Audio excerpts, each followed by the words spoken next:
new interview from George R. R. Martin, and while he said most things we've already heard before, he did say some fun things that I want to talk about. So like I said in the intro, I want to talk about George's recent interview where he talked about quite a few things, mostly just about his world of ice and fire. So first, I want to talk about something some of us more crazy fans have noticed, errors that occur in his A Song of Ice and Fire books. Also, World of Ice and Fire, of course. So, on that he said, "My fans, like you people and even more obsessive people elsewhere, are always eager to point out where I've made a mistake. I have particular trouble with the color of people's eyes, and rather famously, I have a horse who changes gender between the first and second books.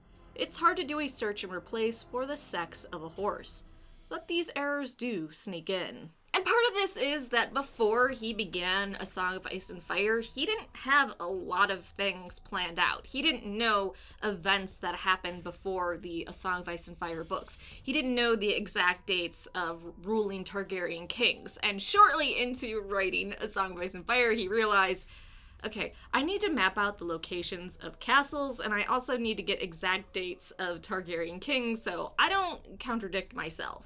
And I think this kind of ties in a little bit, at least to me, with, you know how there are certain things, like people say, oh, Aegon never collected any northern swords, and we know he did from World of Ice and Fire and other canon.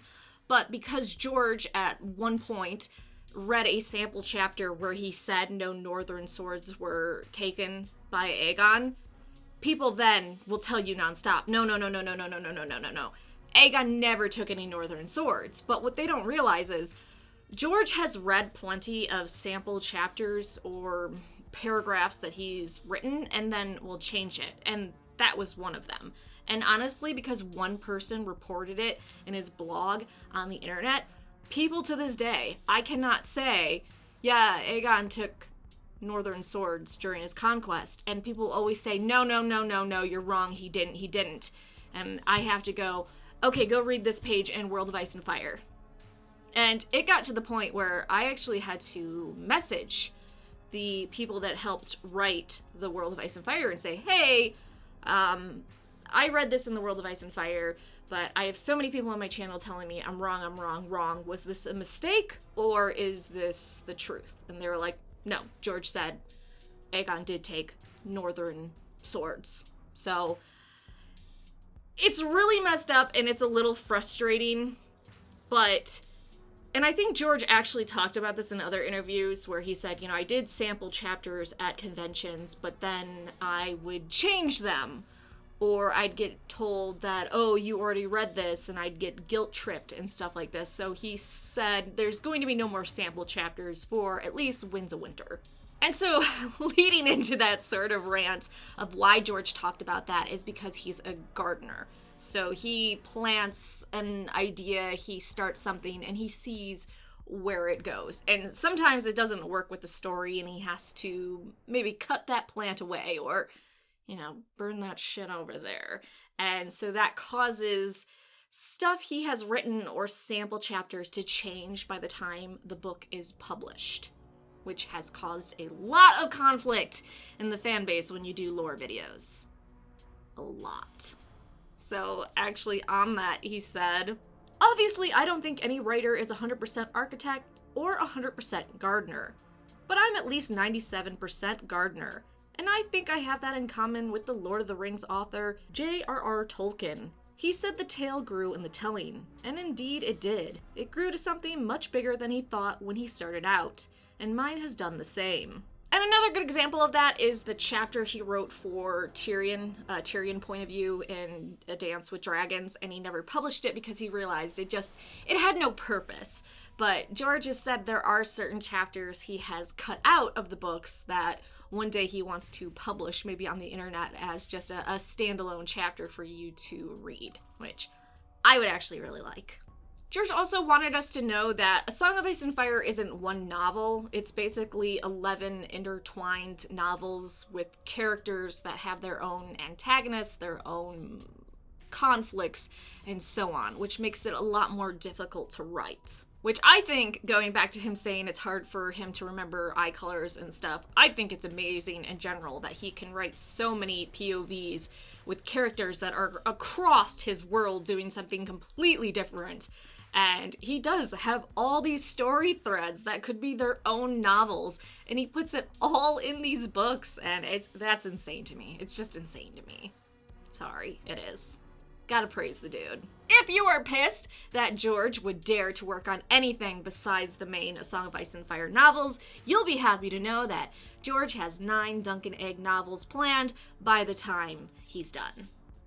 Oh wait, no, that would actually upset you. Sorry. Though he did talk about his writing order again, which I covered I think a month ago or so. So on that he said once again, I pretty well their entire lives in my head, and of course all those things will become more detailed as I write them. But first I have this book, The Winds of Winter. I have to finish that, and then I can write another Duncan Egg story, and then I write A Dream of Spring, and then I write another Duncan Egg story.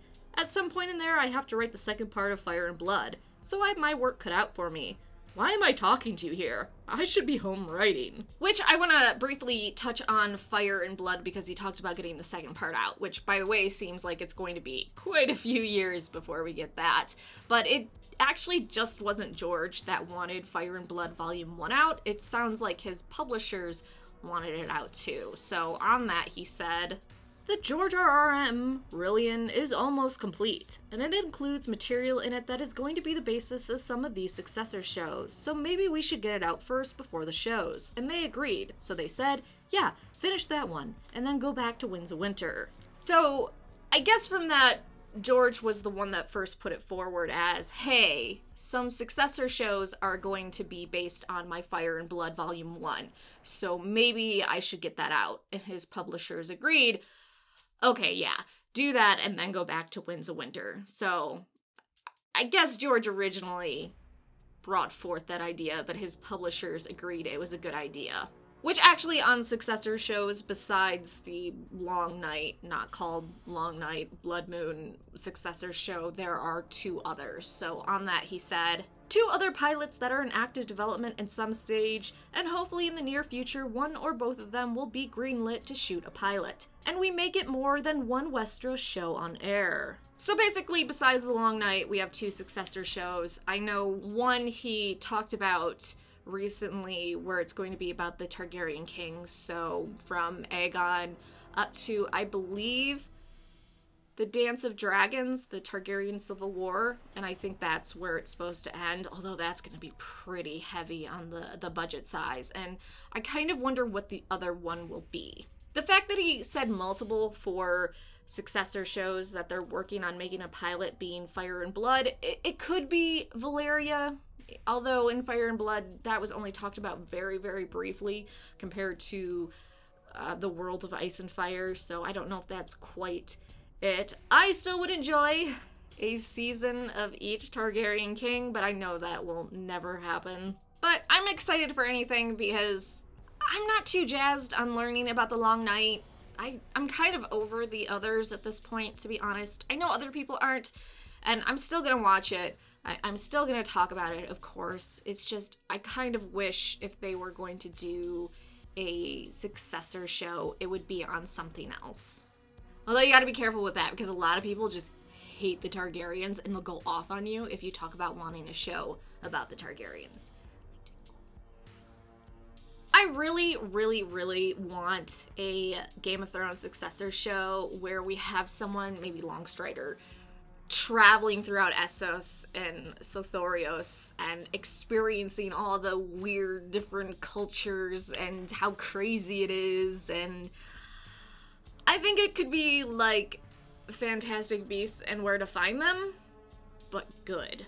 Okay, let's end with some fun facts. So the hardest scene for George to write was actually the Red Wedding, and he wrote the rest of A Storm of Swords before going back to write the Red Wedding. That's how hard it was for him. So yeah, that is the latest George update. So I guess let me know what you think about this in the comment section down below. Are you anticipating any of his works? Are you just completely done with George and you clicked on this video to let us know? because that's what I do when I'm done with stuff. I click on videos that talk about the thing I'm done with. It's just like, makes total sense, 100%. Like, subscribe, and let me know in the comment section down below. Also, come back for more videos and such.